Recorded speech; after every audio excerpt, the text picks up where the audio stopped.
Arnold didn't train this way, and neither should you.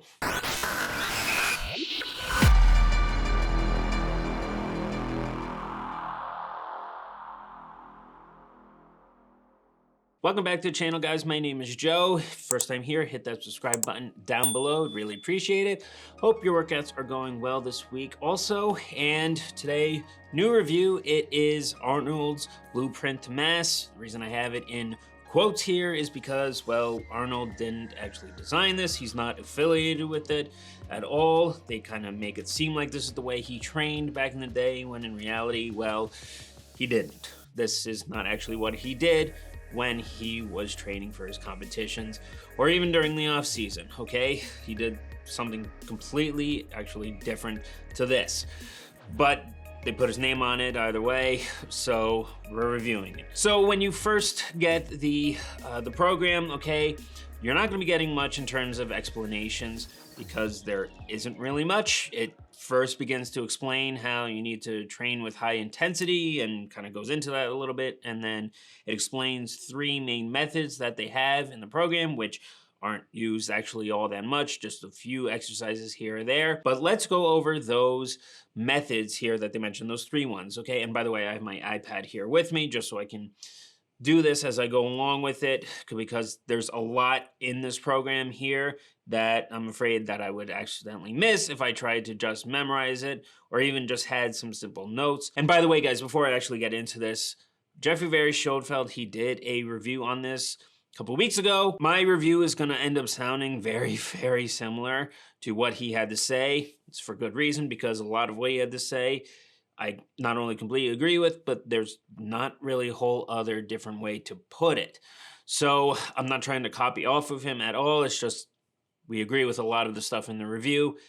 There's only so many ways I can really say it. There's a few other things here that I am going to mention that he necessarily didn't, or say things a little bit differently, but we'll get into the review here. So again, the first one, the 1 through 10 method, okay? So this one, if you do it, you do 1 rep, drop some weight in it, then do 2 reps, drop some weight, 3 reps, drop some weight, 4 reps, drop some weight, 5 reps, so on and so forth until you finally get to 10 reps. The only exercise that I noticed they put this on here is barbell curls. So what you're supposed to do is do 1 rep of bicep curls here, strip some weight off on both sides, then do the 2 reps, and again, so on and so forth. Issue here, first off, this isn't really a necessary method at all. And second, is highly unrealistic, okay?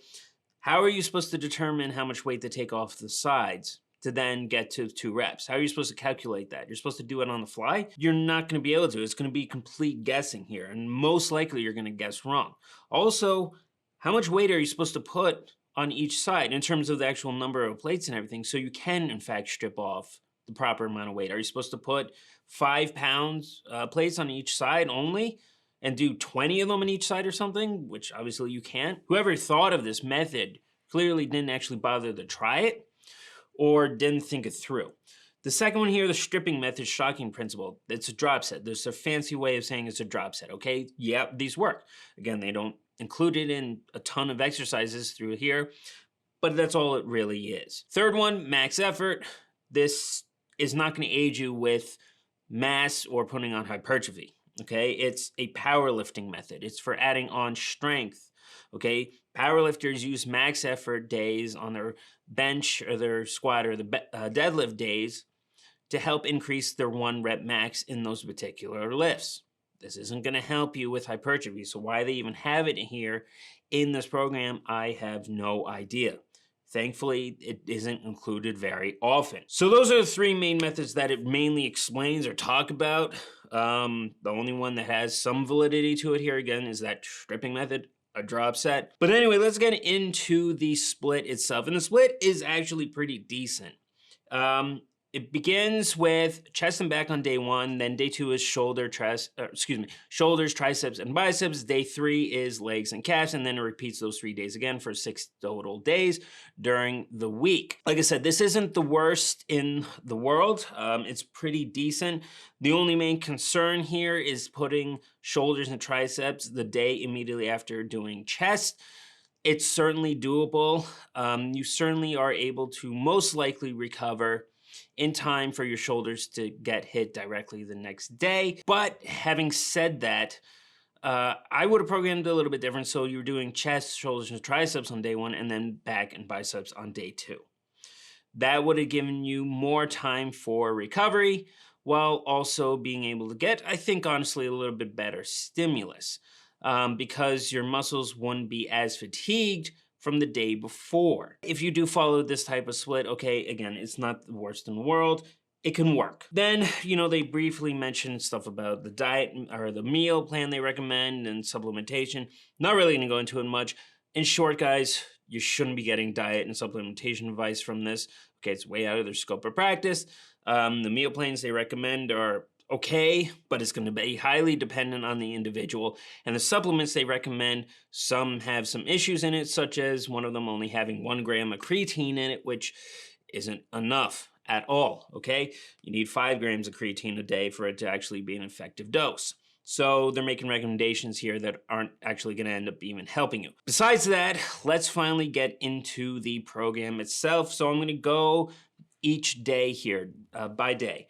Okay, first one here, chest, all right? And each of these days, they tell you the exercises and they tell you the rep range and the number of sets. And that's about it, okay? They don't show you technique, what they're looking for, or any kind of notes or anything like that. That's about it. Just, again, the exercises to do and the sets and the reps they're looking for it, all right? And the exercise selection a lot of these days is actually pretty decent, all right? There's a few things here or there that I would change or don't like, but for the most part, it is actually okay. So like on this chest day, they have a barbell bench press, followed by an incline press, followed by a superset of dumbbell flies and dumbbell pullovers, all right? This is okay. When it comes to the superset, just keep in mind, guys, there's no magic to it or effectiveness for hypertrophy, okay? It just saves time in your workout. That's all a superset really does. So in a lot of these instances where they mention a superset, you can do it separately. And in some cases, you would actually probably benefit better or get a better stimulus if you just did the exercises separately instead of as a superset. But either way, the exercises here, again, they list on this chest day are okay. It's really where the sets and the reps that are really kind of where things get really wonky, okay? When it comes to each week, the sets and reps are almost identical for every single exercise.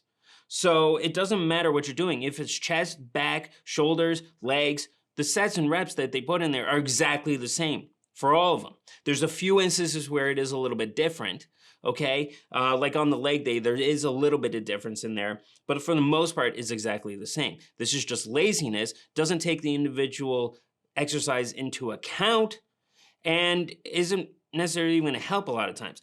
So like on this first week, okay, you have sets of 30, 12, 10, 8, and 6. All right, where they got the 30 reps from, I'm assuming that's a warm-up. I hope it's a warm-up because there's no reason for you to be doing 30 reps out of the gate on a barbell bench press. All right, that's highly unrealistic. That's just going to get you hurt unless, of course, it is, again, a warm-up set. And when it comes to compound movements like this, you need more than just one warm-up set. You need probably around 3 to 5 to do this effectively, at least just on that first exercise. But either way, all right, let's assume here that the working sets are the 12, 10, 8, and 6. Now, when it comes to compound movements, that's a decent enough rep range. Where they got it from, I'm not entirely sure. They never explain it. You're also never told how much weight to choose or how to choose it. So if you're looking for RPE in here or RIR, reps in reserve, it doesn't have it, so you're left to guessing. It doesn't even talk about progressive overload and how to progress in weight. So again, you're left in guessing that. But the 12, 10, 8, and 6 isn't the worst rep range I've seen. It could have been done a little bit better. Say, let's, 4 sets of 8 or 4 sets of 6 in this particular case probably would have been a better choice. It's in week 2 where things get really strange and where somebody, whoever wrote this, just clearly had no idea what they were doing, okay? Because in the second week, it starts again with that 30 reps, but then it goes into 8, 6, 4, and 2, okay?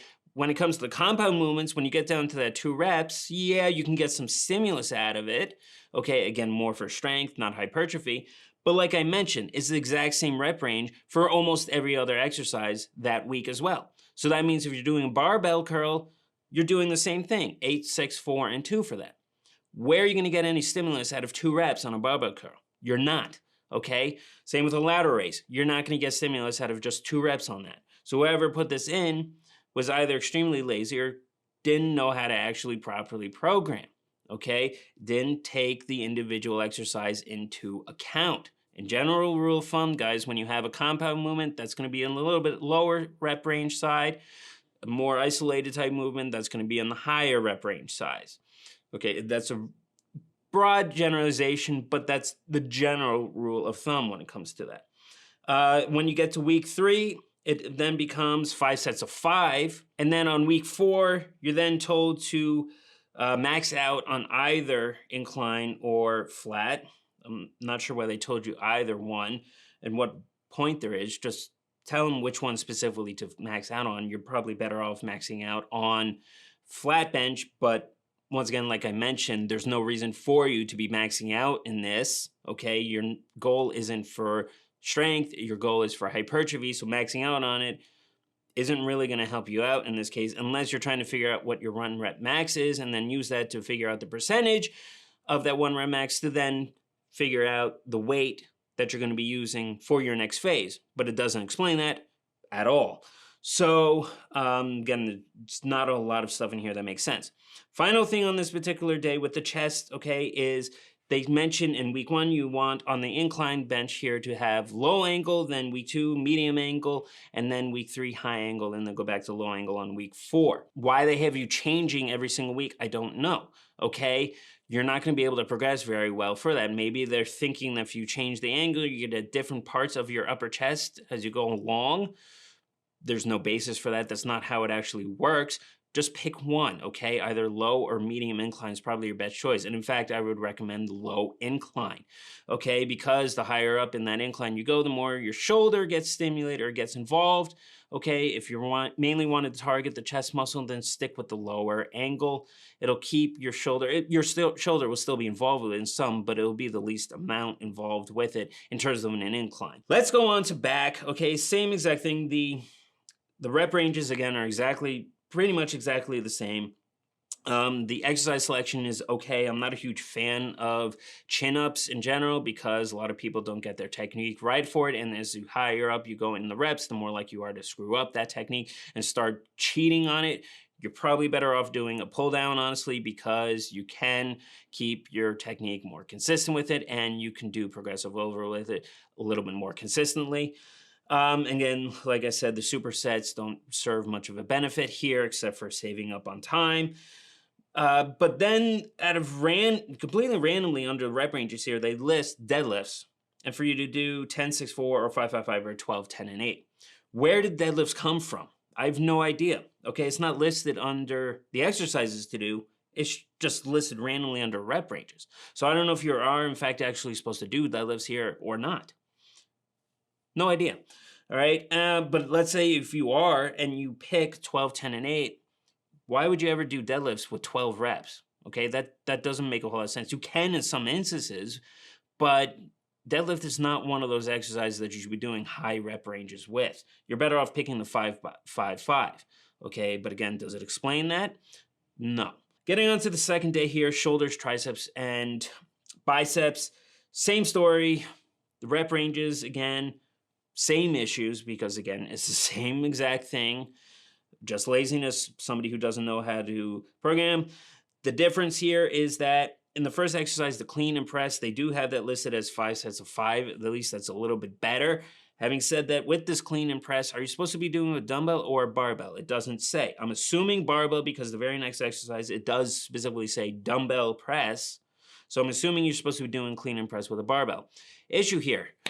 Most people don't know the proper technique to do a clean, especially with a barbell. You can do a dumbbell clean a little bit easier, more consistently in terms of technique, less likely to screw it up and less likely to injure yourself. But when it comes to barbell, which I'm assuming here you're supposed to be doing, again, most people don't know the proper technique. They don't have a weightlifting coach there to help them through it and know how to do it properly, okay? So this is just asking for somebody to get injured. So I don't know why they included it in here. It's again being done by somebody who doesn't honestly know how to properly program for people in the general population. And the same thing with supersets here. You're supersetting dumbbell press with a frontal raise, and then you're supersetting lateral raises with upright rows. You're better off doing that separately, especially lateral raise with upright rows, okay? To do the technique right for this, all right, you really should be doing these things separately, okay? Do a lateral raise and then do an upright row. Or in fact, I often would have actually switched those two, so you're doing the upright row before the lateral raises. But if you do the superset, lateral raise immediately into an upright row is not an exercise that you want to screw up the technique on, okay? Most people are healthy enough, have the healthy enough shoulders to do that exercise, not have an issue. In my opinion, if you don't have a very healthy shoulder joint, then it's probably not the best exercise for you to be doing. Again, the person who ever designed this wasn't taking that into account. But either way, guys, you should probably be doing this separately. And then it actually has it so that on Tuesday and Friday, the exercises are a little bit different in terms of the shoulders. So that was Tuesday. On Friday, you have the Arnold press, then superset behind the neck press with front raise, and then real jet flies with upright rows. Again, same sort of issues. Behind the neck presses generally are okay if you're healthy enough in the shoulder joint and have the mobility to do it. But again, you should probably be doing these things separately. Yeah, it will take you longer to do the exercise or to do the workout, but you'll get more out of it, less likely to screw up the technique, and probably actually be a lot safer. When it comes to the arm part of it, biceps and triceps, again, the exercise selection is okay. Starts off with barbell curls on biceps. That's probably fine. It's the rep range. That's the issue. Again, like in week 2, you're going A642. Remember I mentioned earlier, doing 2 reps on a barbell curl is not going to do anything for you. That second part here, incline, 2-arm dumbbell curls with concentration curls. You're going from a 2-arm movement to a single-arm movement. Jeffrey Schofeld, talked about this a little bit, and I agree with him here.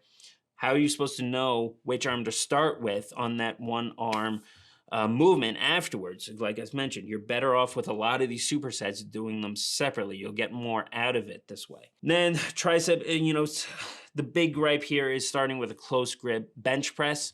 Okay, remember, you did chest the day before. You do absolutely get chest in this close grip bench press. It's not just tricep, no matter how narrow you go in the movement. Having it listed here doesn't make a whole lot of sense. You're better off doing it probably the day before.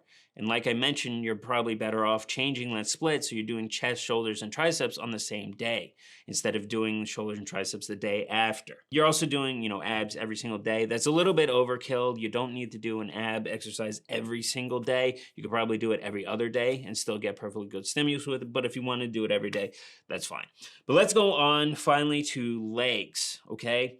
This is where things change a little bit in terms of the rep range.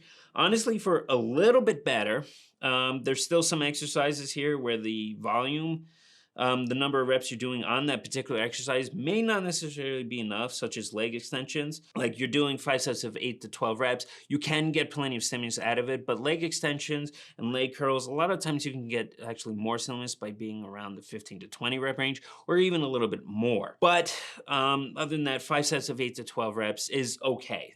That's not really an issue, I don't think. Here again, they mentioned deadlifts in the rep range, but deadlifts is actually mentioned in the exercise here. Unlike before on that on the chest and back day. Again, it has the same sort of issue where you have to choose 10, 6, 4, 5, 5, 5, or 12, 10, and 8. You're better off with that 5, 5, 5. That's probably the best choice for you. Also, they have good mornings listed here, and they tell you to do it on just one of those days. Do it on the second day, okay? Because if you're doing good mornings on the first day, you're going to be doing it immediately after doing straight-legged deadlifts. There's no reason for you to be doing that. Your hamstrings are already going to be fatigued quite a lot from the stiff-legged deadlifts, so there's no reason to be doing good mornings right after that. That's just going to ask you to actually get injured. So save it for the second day. But with leg day overall, it's just too much, okay?